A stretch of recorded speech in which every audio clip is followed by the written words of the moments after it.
everyone, and welcome back to the Diamond Moment. I'm your host, Luciana Cordero, and today I'm here with Eric Marshall, who's going to be talking to us a little bit about his journey as a fighter and about interesting things that he has coming up. So, hi, Eric, how are you? I'm good. How are you? I'm doing pretty well. So, let's get started. I wanted to start by asking you about like your journey as a fighter and how you got to where you are today. So, I wanted to know what first drew you into combat sports.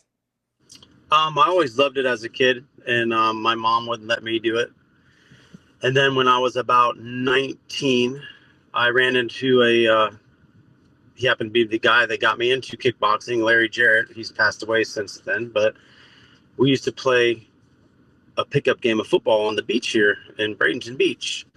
And we got to know each other playing that, and he asked me to come in a couple times. And finally, one time I went in, and I loved it. It was my outlet. My parents had gotten divorced, and it was almost like an outlet for me. And then the rest is kind of history. Yeah. It's really interesting hearing about how so many different people get to this type of sports. And it's usually a way that they find like family and they find like a way to stay motivated, which kind of links me to the next question that I wanted to ask you. So, over the years, what's been like the key for you to stay motivated and at the top of your game in martial arts? Um, it's addicting.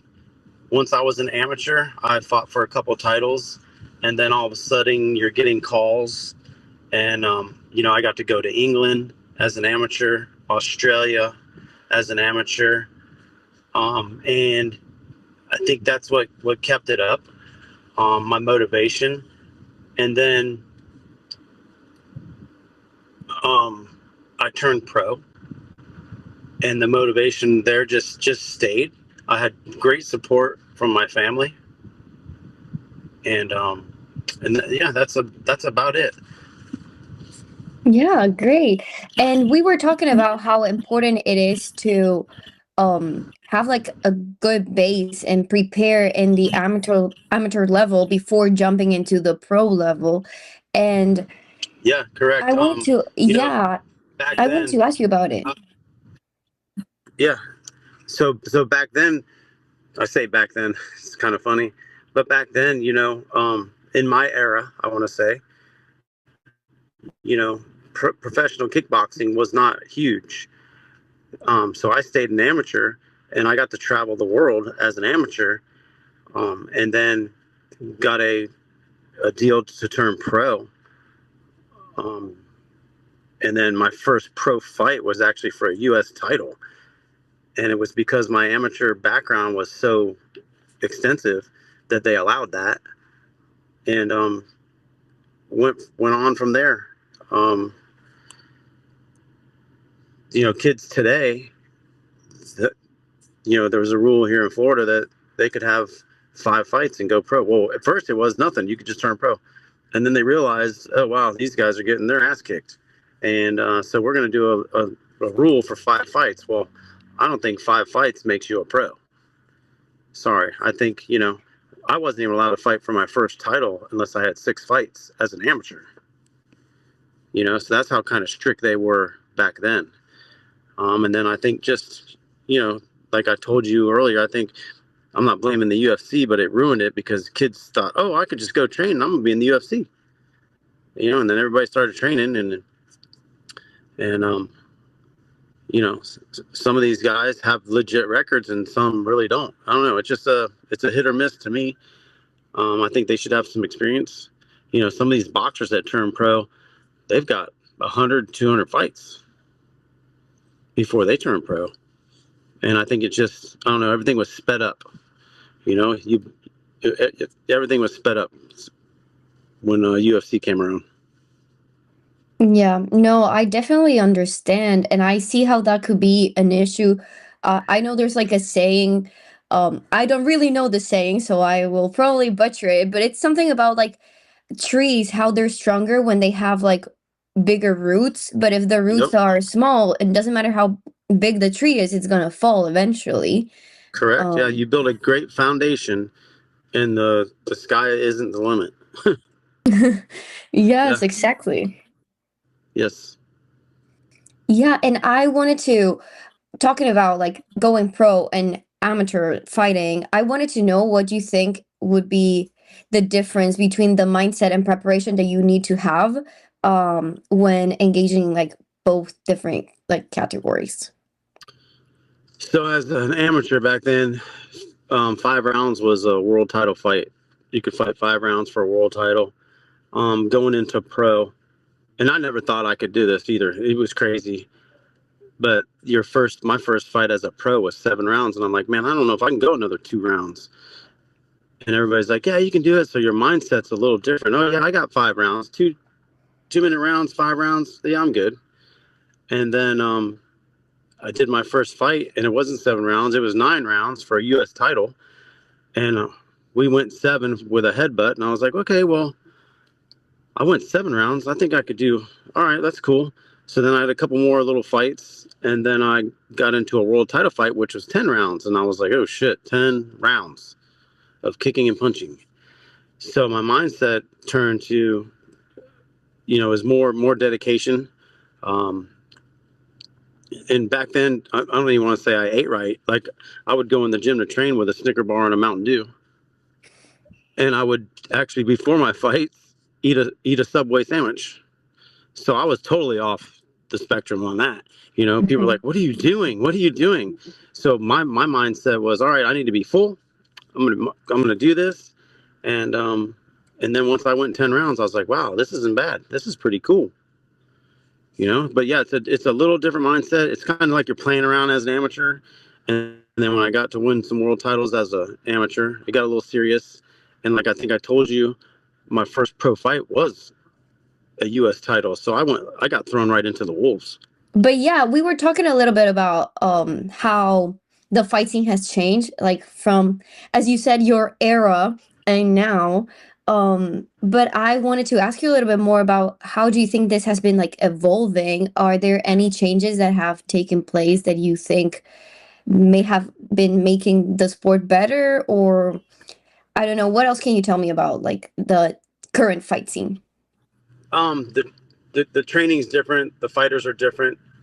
Um, you know, we had world class fighters back in the day, and could they compete with the fighters today? Maybe some of them, but the fighters have evolved. The trainers have evolved, which is really cool. There's different training methods. There's different really mindsets with these kids. Um, you know, and now not only I mean now it's global. You know, back then it was a little bit in Florida. We went up to New York. We never went to California, but oh shit, all of a sudden we went to California, but California had their own thing. And now, oh shit, we're going to Germany.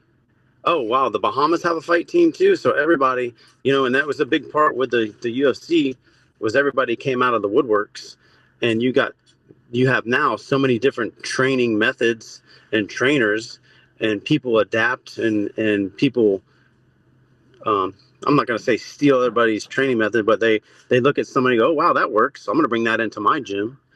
So from back when we trained to now, it's huge difference. Yeah.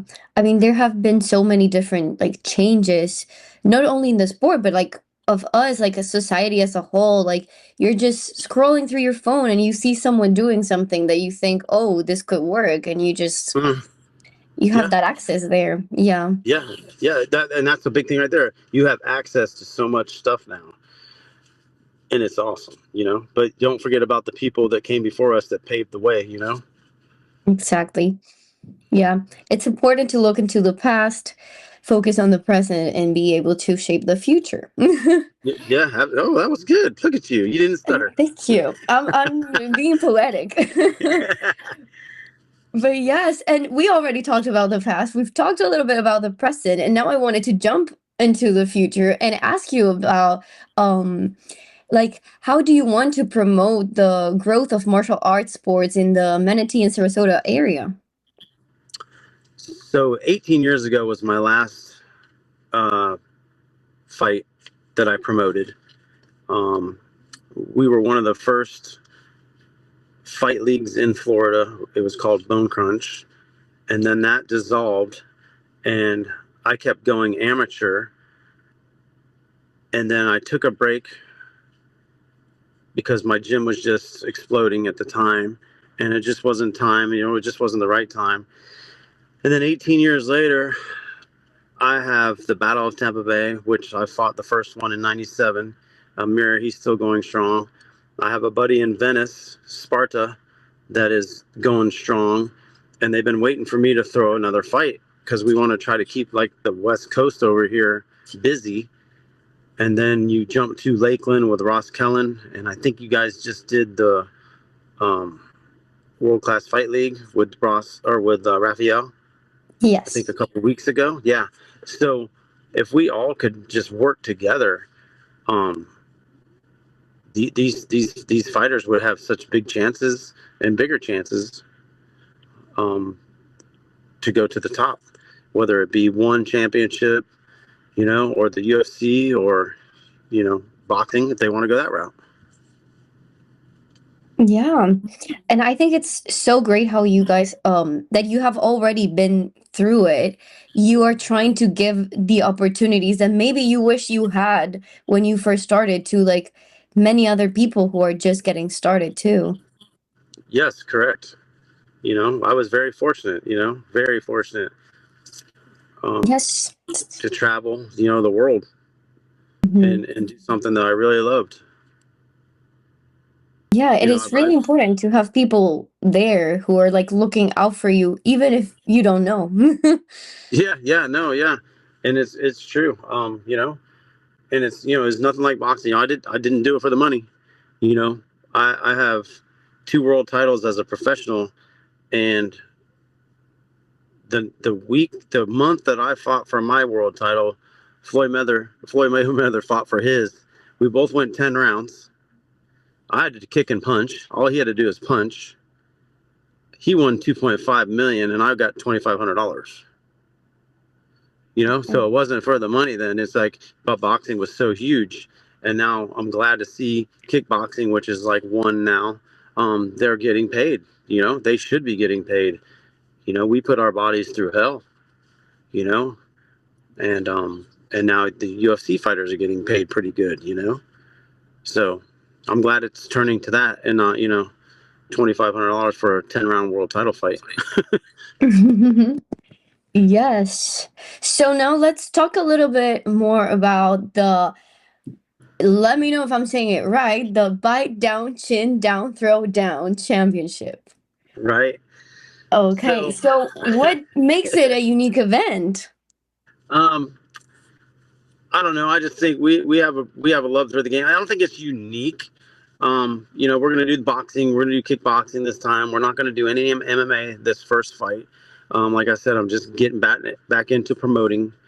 Um, and but unique. I mean, I don't know. You could say everybody's unique. This Battle of Tampa Bay is unique. It has their own little theme. World Class Fight League has his. Roth has his for Rival.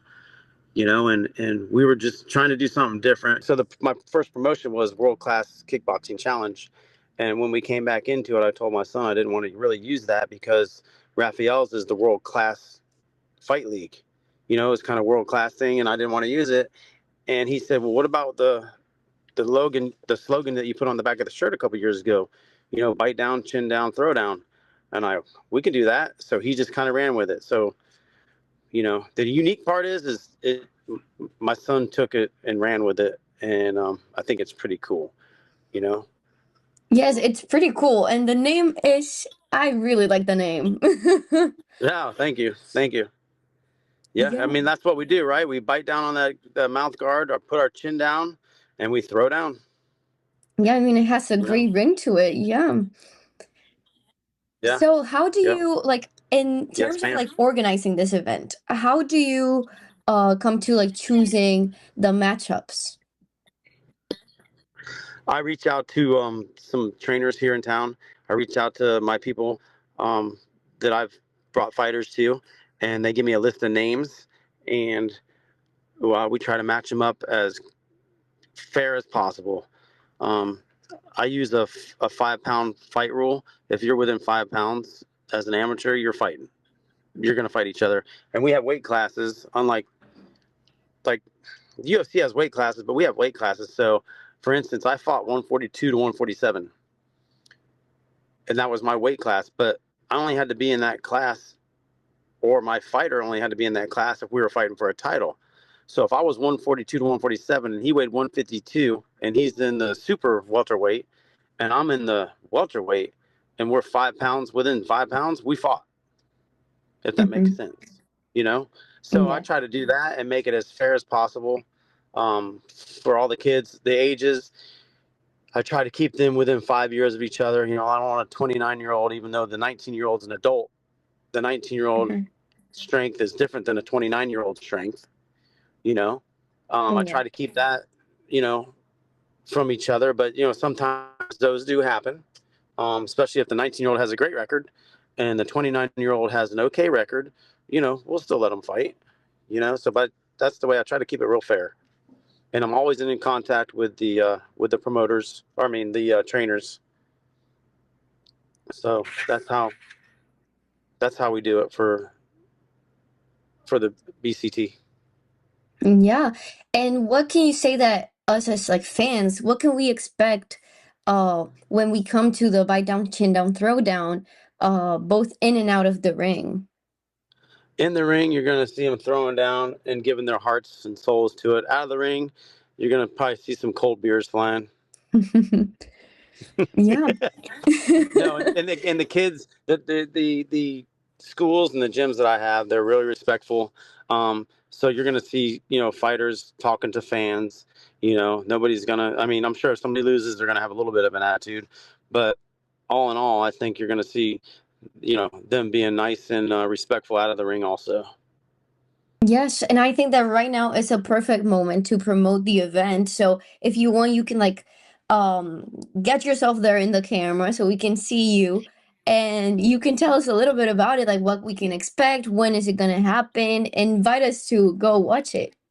Okay, so it's September 27th here in Manatee County at the fairgrounds. It's at the Veterans Hall. The fights are going to start around 6:30. Doors open 5:30, 6 o'clock. We're going to have food. We're going to have a coffee vendor there, so you have some coffee. And we're just going to have some great fights and bring it back to Manatee County. Great. Yeah, it's gonna be a lot of fun, so everyone should come. Yes, absolutely.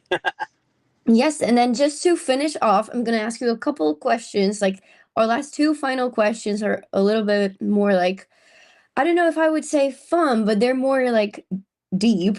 And to finish off, I wanted to ask you, like looking back into your career, is there a defining moment that you're most proud of? um, my first pro world title. There's a couple, but my first pro world title was in Atlanta, Georgia, against a guy from Chile. And the defining or proudest moment was seeing my wife up there with my second child, pregnant. So he's in her belly, and I'm fighting for a world title and won. And I think that was a great moment for me. Um, the defining one, I don't think there was just one. You know, I had different levels, which was really cool. And yes, I hope that answered that a Yes, little bit. definitely. No, I can absolutely picture it as if it were a movie. Yeah. And final question that I always ask because I really enjoy to hear the answers is what advice would you give to young fighters who are looking to make it into the world championship level? This is going to be kind of weird, but patience and oh my god, I just had a brain cramp. Yep. You're good. We can edit it Perseverance out. probably. Yeah, perseverance probably. You know, patience and persistence. That's what I was trying to say. Patience and persistence, the two P's. Because they want to jump so fast. You know, they want to be. You know, oh my God, I won 3 times. Boom. Oh, I'm gonna go pro. You know, just relax. Listen to your coach.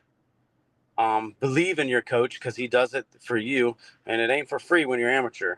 Trust me, we pay for a lot, us trainers. So just believe in your coach and yourself.